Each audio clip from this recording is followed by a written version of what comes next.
Hi സുഹൃത്തുക്കളെ, ഇന്ന് നിങ്ങളെ കാണിക്കുന്നത് മദീനയിലെ ഉഹദ് മസ്ജിദിനെയാണ്. ഈ കാണുന്ന ഉഹദ് മലകൾക്ക് ചരിത്രങ്ങൾ ഒരുപാട് പറയാനുണ്ട്. ഇസ്ലാം തോറ്റുപോയ ഒരു യുദ്ധമാണ് ഉഹദ് യുദ്ധം. ഉഹദ് യുദ്ധത്തിൽ ഷഹീദായ 70 സഹാബാക്കളുടെ കബറിടത്തിന്റെ ഒരു ഭാഗത്തായി ഉഹദ് എന്ന മസ്ജിദ് പണി കഴിച്ചു. ഈ യുദ്ധത്തിൽ 23 ഖുറൈശികളാണ് ഇസ്ലാം വധിച്ചത്. റസൂലിന് ഏറ്റവും ഇഷ്ടപ്പെട്ട പക്ഷിയാണ് പ്രാവുകൾ.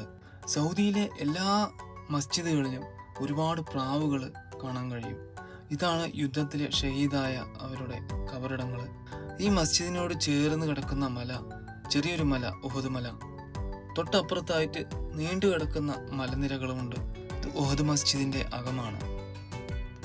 നല്ല ഭംഗിയിലാണ് ഇപ്പോഴും മസ്ജിദിനകം സൂക്ഷിക്കുന്നത്. 4 സെഫ് എന്നാൽ കുറച്ച് ഭാഗം ടൈല് പാകിയിരിക്കുന്നു.